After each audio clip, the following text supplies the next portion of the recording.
Ini saya akan mempresentasikan manajemen konstruksi terkait pengadaan barang dan jasa pada sebuah konstruksi.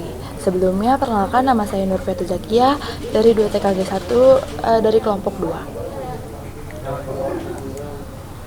Oke, yang pertama itu ada procurement. Apa itu procurement? Procurement merupakan proses pengadaan barang dan jasa yang dilakukan sesuai dengan aturan, yang bertujuan supaya perusahaan itu mendapatkan kebutuhan dengan kualitas yang baik, harga yang terjangkau, dan mendukung kerja yang sangat efisien. Oke, selanjutnya itu ada jenis-jenis procurement. Nah, yang pertama itu ada tradisional. Nah, yang dimana desain dan pelaksanaannya itu dikerjakan oleh pihak yang berbeda. Selanjutnya itu ada design build. Nah, yang dimana satu pihak itu menangani desain sekaligus konstruksi sehingga prosesnya itu jauh lebih cepat dibanding pada jenis tradisional yang tadi. Nah, yang ketiga itu ada manajemen pengadaan, yang dimana klien itu membuat beberapa kontrak terpisah dan lebih terlibat langsung dalam pengelolaannya. Selanjutnya itu ada pengaruh jenis pengadaan terhadap kinerja proyek dalam segi waktu, biaya, dan mutu. Yang pertama itu ada pada tradisional. Nah, pada tradisional itu hasil proyeknya itu jauh lebih terkontrol, tetapi prosesnya itu cenderung lebih lama, seperti yang tadi pada jenisnya. Nah, yang kedua itu ada design build. Nah, pada desain build ini, waktu pekerjaan itu jauh lebih cepat karena desain dan konstruksinya itu dilakukan pada satu pihak saja, sehingga dia time manajemennya itu lebih terkontrol karena dilakukan oleh pada satu orang. Nah, sedangkan pada sistem pengadaan manajemen, klien itu lebih terlibat, sehingga pengawasannya itu lebih detail, tetapi koordinasinya itu jauh lebih kompleks. Oke, next. Selanjutnya itu ada tender. Apa itu tender? Tender merupakan proses penawaran resmi untuk mendapatkan kontrak pengadaan barang atau jasa yang dilakukan secara terbuka, transparan, dan kompetitif antara penyedia dan penyelenggara. Tujuannya itu yaitu untuk mendapatkan penyedia harga terbaik dengan kualitas yang sesuai dengan kebutuhan, baik di sektor swasta maupun pemerintahan. Perkenalkan, saya Dinara Satina dari kelompok 2 dari kelas 2 TKG 1. Ini saya akan melanjutkan untuk menjelaskan jenis metode tender. Yang pertama itu ada tender terbuka. Nah, biasanya itu semua penyedia jasa atau kontraktor itu dapat ikut serta tanpa pembatasan. Nah, biasanya itu juga untuk proyek besar dan bersifat transparan. Nah, yang kedua itu ada tender selektif.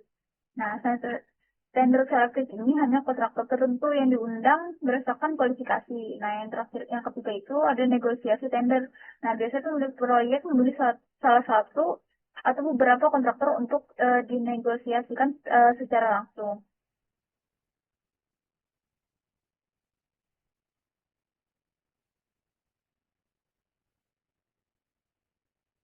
Selanjutnya itu ada proses pengadaan tender. Yang pertama itu start proses pengadaan, yang kedua tahap undangan pengambilan dokumen tender, yang ketiga cut off proses pengadaan. Nah, yang keempat itu implementasi, dan yang kelima tahap kontrak, dan yang keenam itu perubahan kontrak. Nah, yang ketiga, selanjutnya itu ada pengaruh metode tender terhadap kinerja proyek. Nah, ya, di sini itu sistem tender mempengaruhi kualitas dan efisiensi proyek. Nah, tender yang baik membantu mendapatkan bahan kualitas, mengatur anggaran. Nah, yang kedua itu lamanya proses tender dan menimbulkan masalah. Dan yang ketiga itu keterampilan dan pengalaman tim pengadaan sangat berpengaruh.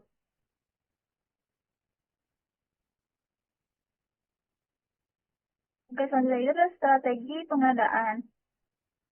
Nah, di sini itu strategi pengadaan itu dipengaruhi oleh waktu, anggaran, risiko, biaya, dan kualitas lahan. Nah, selanjutnya itu tujuan utamanya adalah mengurangi risiko dan menekan biaya. Nah, strategi pengadaan biaya biasanya berfokus pada perencanaan jangka panjang, dan dengan strategi yang tepat, proyek bisa mendapatkan barang berkualitas, dikirim tepat waktu, dan sesuai persyaratan pembelian.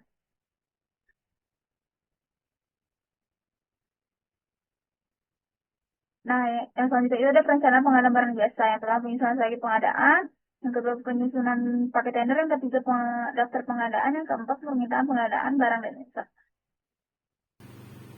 Oke, teman-teman, selanjutnya di sini ada jenis kontrak. Nah, sebelumnya ini jenis kontrak ada dua, yaitu jenis kontrak pengadaan barang atau pekerjaan konstruksi yang terdiri dari A. Lumsum, B. Harga satuan, C. Gabungan lumsum dan harga satuan, D. Terima jadi atau turnkey, E itu kontrak payung. Dan yang kedua ini jenis kontrak pengadaan jasa konsultasi terdiri dari lumsum, waktu penugasan, dan kontrak payung. Nah, selanjutnya ini ada perubahan nih teman-teman. Jadi perubahannya itu yang pertama ada di jenis kontrak pengadaan barang jasa atau jasa lainnya terdiri dari lumsum, harga satuan, gabungan lumsum dan harga satuan, kontrak payung, dan biaya plus tambah imbalan. Yang kedua di sini ada jenis kontrak pengadaan pekerjaan konstruksi yang terdiri dari lumsum, harga satuan, gabungan lumsum dan harga satuan, putar kunci, biaya plus imbalan. Yang ketiga di sini juga ada jenis kontrak pengadaan barang jasa konsultasi non-konstruksi yang terdiri dari lumsum, waktu penugasan, dan kontrak payung. Dan keempat ini adalah jenis kontrak pengadaan jasa konsultasi konstruksi terdiri dari lumsum dan waktu penugasan. Oke, selanjutnya di sini ada jaminan pengadaan barang. Apa sih jaminan pengadaan barang itu? Nah, pengertian jaminan ini ialah surat jaminan atau yang disebut dengan jaminan adalah jaminan tertulis yang dikeluarkan oleh bank umum atau perusahaan jaminan atau perusahaan asuransi khusus yang menjalankan usaha di bidang pembiayaan, penjaminan, dan asuransi untuk mendorong ekspor Indonesia sesuai dengan ketentuan peraturan perundang-undangan di bidang lembaga pembiayaan ekspor Selanjutnya itu Indonesia. ada beberapa macam dari jenis jaminan.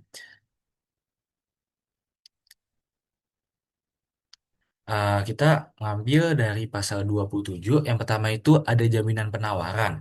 Jadi di jaminan penawaran ini ada dokumen pengadaan atau lelang ataupun rencana kerja syarat-syarat atau yang biasa kita sebut dengan RKS. Lalu ada undangan lelang, ada pengumuman lelang, dan juga ada berita acara penjelasan pekerjaan. Yang kedua itu ada surat dukungan supplier, tapi ini tuh khusus untuk tender pekerjaan pengadaan barang non-konstruksi. Selanjutnya itu adalah jaminan pelaksanaan. Di jaminan pelaksanaan ini yang pertama ada surat penunjukan penyedia barang atau jasa atau yang biasa kita sebut dengan SPPBJ. Yang lalu ada SPK atau surat perintah mulai kerja atau SPMK ataupun surat perjanjian kontrak ataupun purchase order atau yang biasa kita sebut dengan PO. Lalu selanjutnya ada surat dukungan supplier. Nah, surat ini tuh dikhususkan untuk tender pekerjaan pengadaan barang non konstruksi. Lalu selanjutnya ada progres pekerjaan yang telah ditandatangani oleh pihak penerima jaminan atau oblige jika pekerjaan sudah berjalan. Yang ketiga itu ada jaminan uang muka. Jaminan uang muka ini seperti SPK ataupun SPMK atau kontrak, PO, LOI ataupun WO. Dan yang terakhir itu adalah jaminan pemeliharaan. Jadi jaminan pemeliharaan ini yang pertama ada kontrak dan berita acara serah terima atau BAST pertama. Lalu yang kedua itu ada progres pekerjaan 100% yang telah ditandatangani oleh pihak oblige jika BAST pertama belum ditandatangani.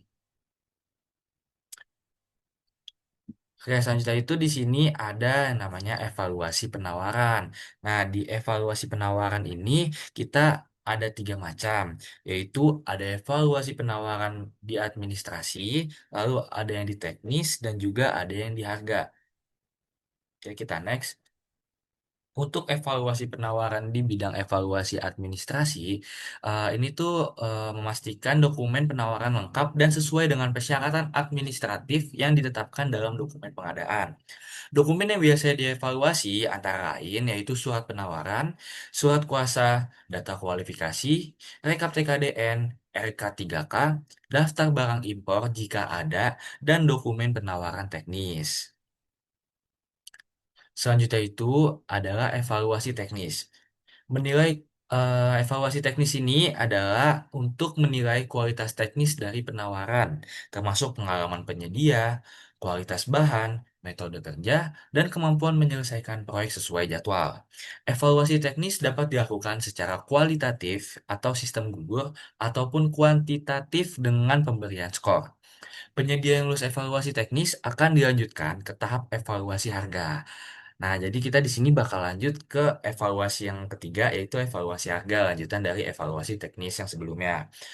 Jadi di evaluasi harga ini merupakan evaluasi yang menilai kewajaran harga penawaran, termasuk koreksi aritmatik dan perbandingan dengan HPS atau harga perkiraan sendiri. Metode evaluasi harga bisa serupa harga terendah, tapi dengan syarat memenuhi persyaratan teknis, biaya selama umur ekonomis, ataupun kombinasi harga dan kualitas, atau yang biasa kita sebut dengan base value. Jadi di sini mungkin juga ada study case atau study kasus pengadaan. Jadi biasanya sih ada dua diantaranya, yaitu ada kasus tender dengan negosiasi maupun evaluasi aritmatik. Jadi dari evaluasi penawaran yang tadi yang kita sebutin kayak ada administrasi, ada evaluasi teknis, ada evaluasi harga, itu tuh bakal dikelompokkan untuk studi case pengadaan untuk kasus tender dengan negosiasi ataupun dengan evaluasi aritmatik ini. Sekian dari saya, mungkin nanti akan dilanjutkan dengan teman saya. Terima kasih.